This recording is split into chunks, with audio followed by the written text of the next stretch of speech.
discussion tayo, sir, dahil ganun pa rin, same pa rin, same as useless, kumbaga.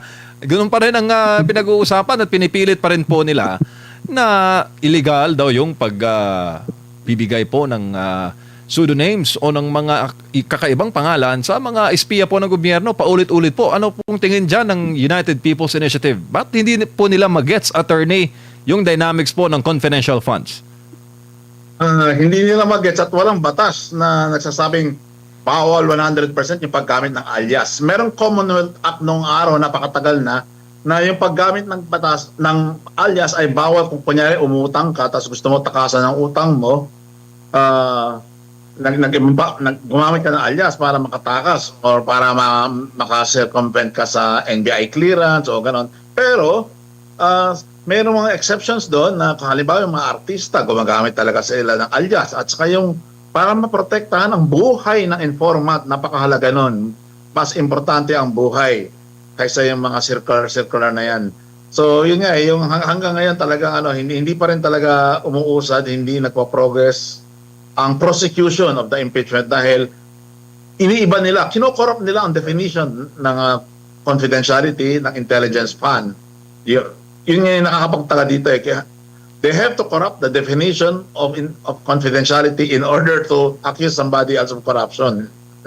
Opo, ano ang tingin mo, sir, na na-establish ng, kung meron man, ng prosecution ngayong araw sa pagtanong po kay Ma'am Gina Acosta? Kawawa naman po, attorney. Nakaranas po ng mga katanungan kanina na marami po sa netizens ang hindi po sumang-ayon kasi gamit yung mga salitang stupid, mga ganun, attorney.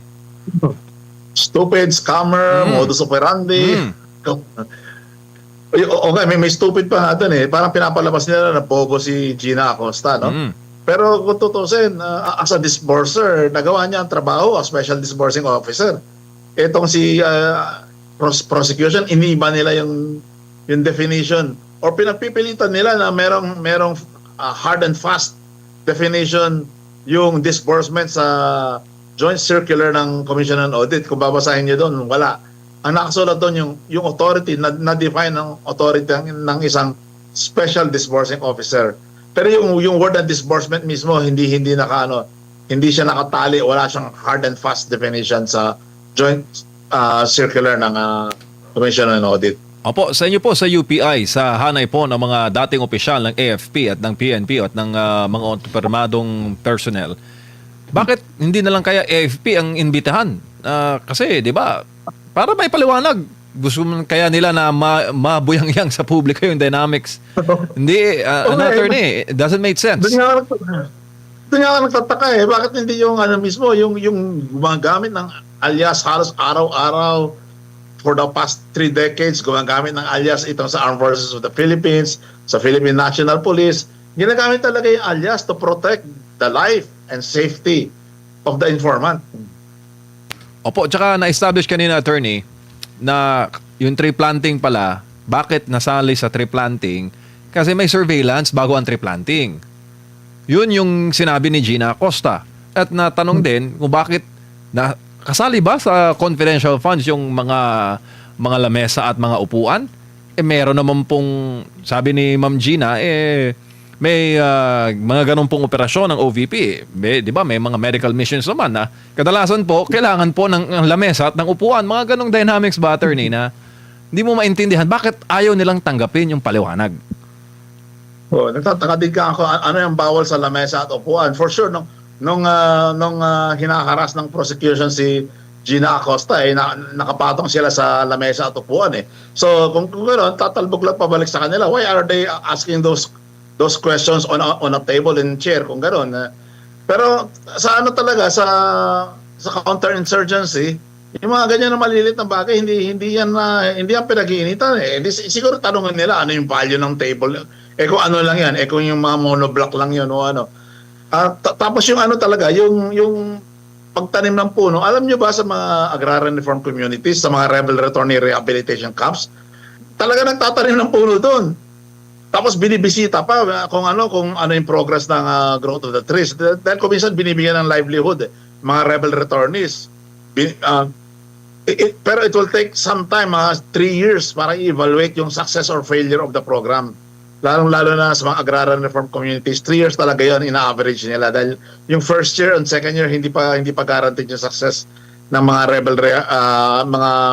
rebel rehabilitation programs. Opo, pero bago lang po si partner Admar, Attorney Melchor, ilang beses po natanong kanina sa trial, no, kung iimbitahan ba itong si Colonel Lachica.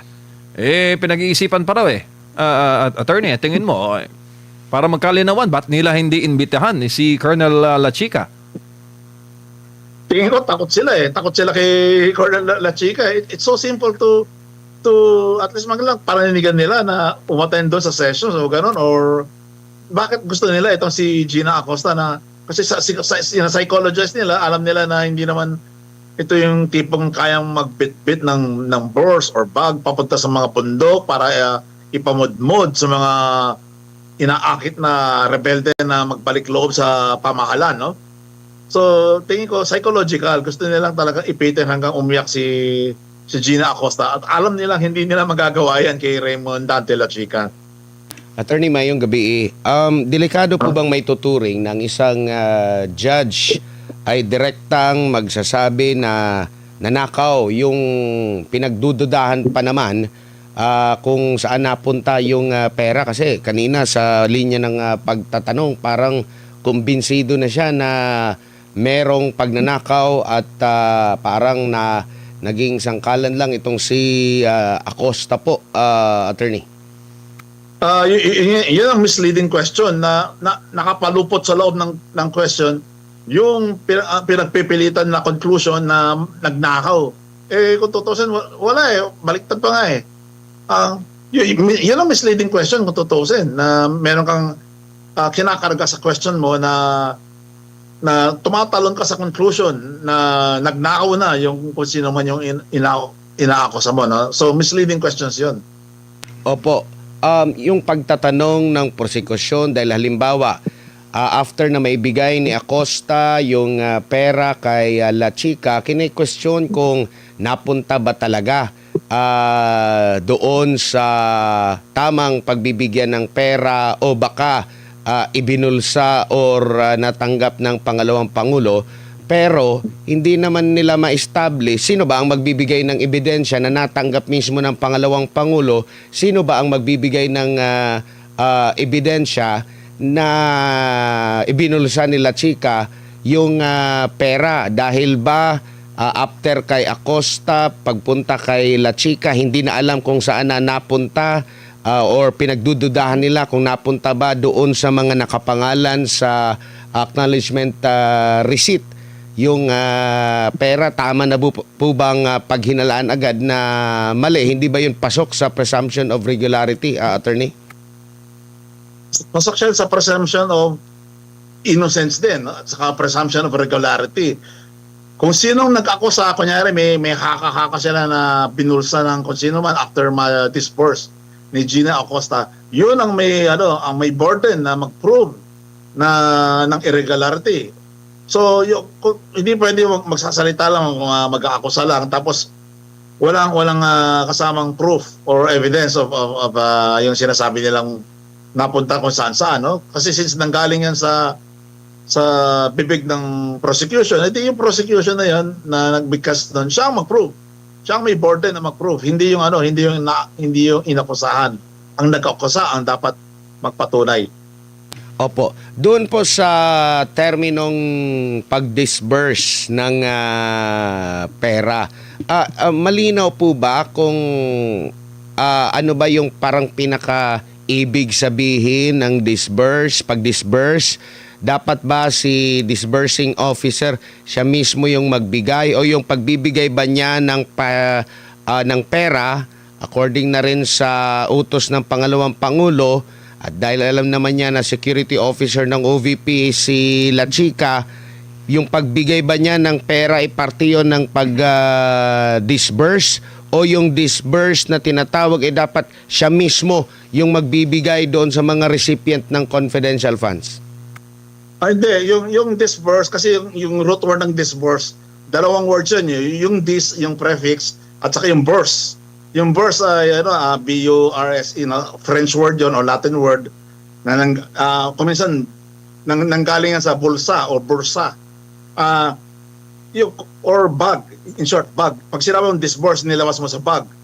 So, ang paglabas sa bag, no, whether figurative or literal, at naiabot na ni Gina Acosta kay Raymond Dante La Chica, yun na ang disbursement, no? So, dahil nailabas na sa bag, no? Tapos, binitbit ni Raymond Dante La Chica sa kung saan man, usually sa mga insurgency areas, implementation na yan at yung accountability ay na-establish na kumbaga, nagawa na ni Gina Acosta yung trabaho niya, na-disburse na niya, sa implementation na lang ang ginagawa nung ni La Chica, yung pinakaano mismo. Hindi kailangan na si La Chica mismo ang magdi-disburse dahil hindi naman siya Special Disbursement Officer. Siguro yung pwede natin gamitin ang halimbawa dito na naalala niyo yung Supreme Court case noong 2014 tungkol sa Disbursement Acceleration Program o yung DAP. Noong kung saan naging disburser yung buong executive branch of government. Dahil nung panahon na yan, parang ini-impeach nun dati si Chief Justice Renato Corona. At yung incentive o suhol o kung ano man ang tawag doon, yun yung naging DAP, Disbursement Acceleration Program. Sinabi ng Supreme Court, yun yung illegal. Dahil yung purpose is unethical, no? Pero dito naman ito si Gina Acosta na ginagawa niya yung trabaho niya na lahat ng mga nakaraan sa kanya na sa peace process o counterinsurgency, ganun din ang ginagawa. Eksakto. Standard ang ginagawa nila. Lahat even right now as we are speaking, habang nag-uusap tayo ngayon, yung iba doon sa peace process ginagawa pa rin nila, may SDO na nagdi-disburse, no? So nakakapagtaka ano yung akusasyon, ano yung bakit pinapalabas na krimen yung hindi krimen. So, yung ginawa ni hindi crime yun, yung ginawa ni Gina Acosta. So kumbaga, yung sinasabi na bawal i-delegate yung pagdi-disburse ay hindi nangyari, sa pagkakaintindi nyo po, hindi nangyari dito sa sitwasyon na ito dahil parte ng pagdi-disburse ng pera yung pagtitiwala niya doon kay La Chica para si La Chica ang mag-implement ng mga confidential operations. Yes, parte ng yung pag-delegate, yung pagtiwala, yung hindi naman nag-delegate si Acosta kasi na-disburse na niya nung naiabot na niya yung pera kay La Chica, nagawa na niya yung trabaho niya as Special Disbursing Officer. Tapos, yung pag-abot kay La Chica ay dahil tiwala at dahil instruction din ng lawful instruction ng head of agency para ma-implement yung purpose, which is peace process, counterinsurgency, buying information, pagtulong na rin sa rebel returnees. So, nagawa nila standard operating procedure, lawful operating procedure ang nagawa nila. Kine-question din nila yung paano verify ni Acosta na tama yung paggastos ni La Chica. At dahil nga sa tiwala, kasama na rin yung mga dokumento, parang hindi kumbinsido yung prosecution at yung ilang mga senator judge na hanggang doon lang yung verification na ginawa. Tingin nyo po na ayon lang, kasi nga ine-explain ni La Chica sa kanya na confidential in nature itong pinaggamitan ng pondo, kaya hanggang doon lang. At sa verification din daw ni Acosta, kini-question nila dahil mismo si lang ang nag-certify or nagsasabi na ito, napunta ito sa ganito, sa ganyan. Sa tingin nyo po, naayon pa rin sa Joint Memorandum Circular yun at walang nalabag ang ginawa ni Acosta? Walang nalabag ang ginawa ni Acosta dahil wala naman obligasyon si Acosta o kung sino man na i-convince yung prosecution. Baliktad, ang prosecution ang may obligasyon i-convince ang impeachment court. Dahil siyempre yung akusado, wala sa kanya ang burden na yan. Yung nag-a-accuse ang may obligasyon. Ang nagbubuhat ng burden na i-prove, i-convince yung impeachment court. No? So walang nalabag Gina Acosta sa joint circular at sa batas in Opo. general. Opo. Pati yung pagtitiwala ni Vice President sa kanya kini-question din. Narinig natin kung saan siya nag-aral, ano yung kanyang pinag-aralan, pati ba yun kailangang tanungin si Acosta ba ang dapat tanungin kung bakit pinagkatiwalaan ka na maging SDO ng OVP? Wala na silang pake doon. At saka, besides, ano yung pangit sa ano? Nag-aral siya ng Customs Administration. Ano masama doon? Ano? Nag-aral siya sa Davao. Bakit? Is Davao inferior to, ano ba yung school nitong nanlalait na to, no? So, unang-una, wala silang pake doon kung si VP Sara ay nagtiwala kay Gina Acosta. Dahil, ang decision na magtiwala o hindi magtiwala ay nasa tao na nagtitiwala yon. Pangalawa, nung naungkat nila na graduate ng Customs Administration, ano yan? Is that an inferior course? Ano yung punto naman nito? Itong nanlalait na to, no? So, definitely, mas lalo lang magsisimpatize ang tao dito kay Gina Acosta.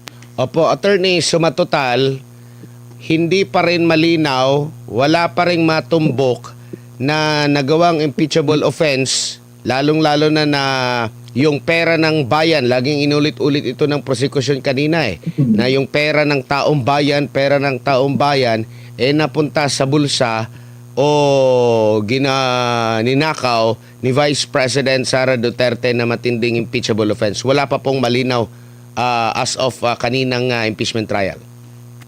Wala pong malinaw. Day 17 na ba tayo ngayon? Day 18 o day 19? Day 17 po. Natin, day 17 pa lang.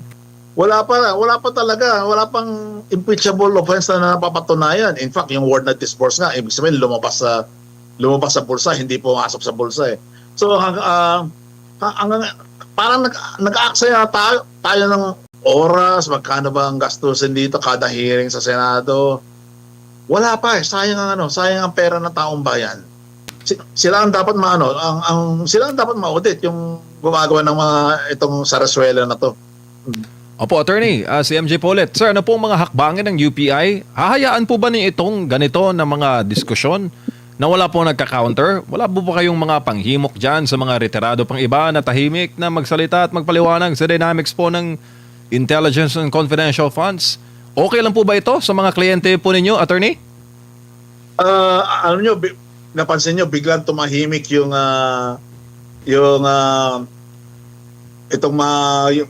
akala nila biglang tumahimik, no? Itong mga men in uniform, no? Pero parang, alam nyo, parang yung tigre, pag biglang tumahimik yan, nagre-ready na yun. So, may aabangan, attorney. Yun po ba yung definitely, sinasabi?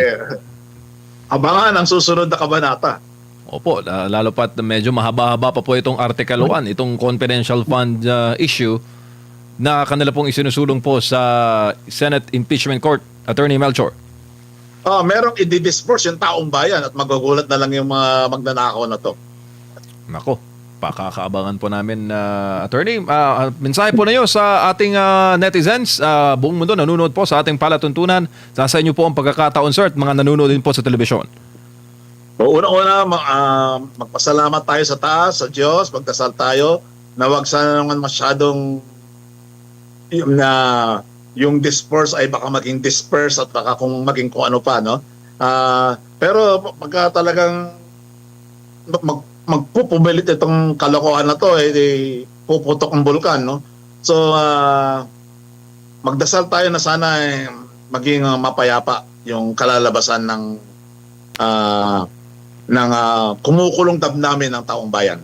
Opo, yan po si Attorney Melchor Magdamo, ang legal counsel po ng United People's Initiative UPI. Pangkat po yan ng mga dati retired officers ng AFP at PNP. Maraming salamat.